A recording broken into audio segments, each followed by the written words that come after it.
Boundaries are the invisible walls around your personal space.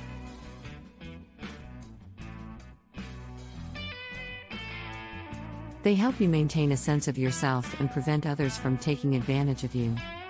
When we have strong boundaries, we feel confident knowing that it's unacceptable for other people to treat us in a certain way. A healthy balance between giving and receiving is important for any relationship, whether it be friendship, family, or romantic. However, this balance can get easily skewed when one person begins to take more than they give or vice versa. Having strong boundaries helps protect you from being exploited by another person and also helps you identify someone who respects you enough not to take advantage of your good nature.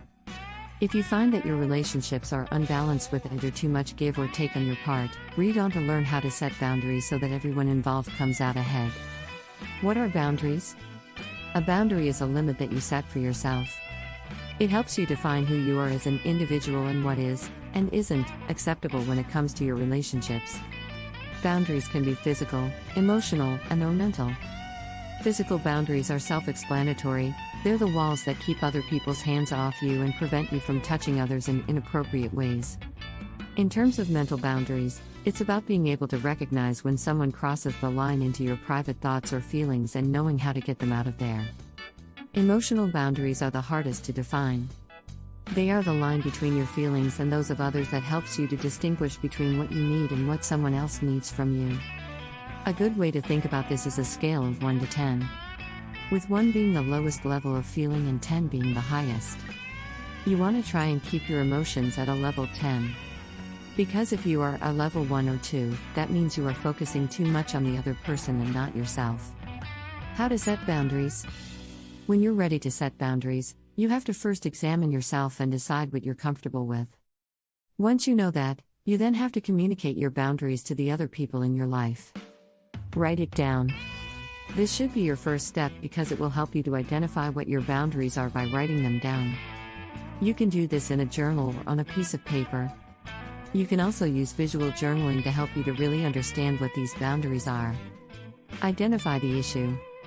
Once you have your list, you need to identify the issue that each boundary addresses. For example, you might have a boundary that states you don't like when people interrupt you while you're talking. That addresses the issue of respect. Find your why. Once you've identified the issue, you need to find your why. Your why is the reason behind why you set that boundary. For example, your why behind the boundary of not allowing people to interrupt you might be because you respect people enough to let them finish what they're saying. Communicate your boundaries. After you've identified your boundaries, figured out the issues they address, and determined your whys, it's time to communicate them to others. When to have boundaries? When you're only dating someone. In the beginning stages of dating, you don't really know the other person, so you don't really know what they are capable of.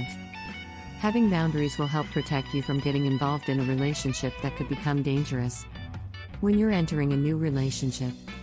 If you're in a new relationship, you don't know what to expect and you're probably nervous about how it will go, but you have to have boundaries in place. They help you to know what to expect and what is and isn't acceptable in the relationship. When you're in an established relationship, you might have been with your significant other for years, but you still have to have boundaries in place. This is especially important if you've been in a long-term relationship and have kids together or are married. Existing relationships. When you want to let a friend know that you appreciate their company but that you don't want to be around them all the time. You want to let them know that you value the friendship but that you don't want to be taken advantage of. When you're friends with someone who is depressed, has anxiety, or is struggling with another mental illness. You have to have boundaries in place so that you don't become their therapist. You have to have a limit on what you are willing to do. When someone is being a negative influence in your life. If you're friends with someone who is bringing you down and making you feel less confident, you need to have boundaries in place. Establishing new relationships. When you're on a first date.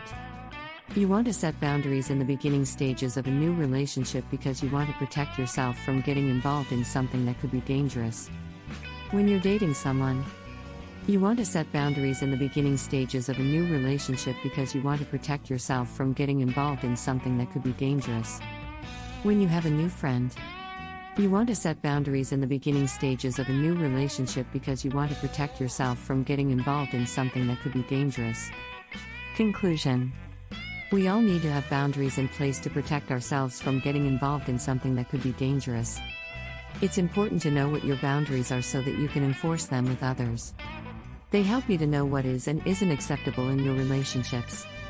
On the other hand, you also need to know what the boundaries of others are so that you don't cross them. If you don't have boundaries in place, you are more likely to get involved in something that could be dangerous because you don't know how to protect yourself. I just want to thank you. I also want to let you know that we have a 10-video course on relentless optimism. This course will help you tremendously. It is at a 40% discount, and not only that, we will also give you 2 other video courses free with this purchase. The courses are usually $37, but you will get all 3 courses for $20. Each course has 10 videos to walk you through to your desired goals. So please let us know what you think about the video courses and the discount of the 3-video pack for $20. Subscribe and hit the notifications button to receive all our videos. All links are in the description.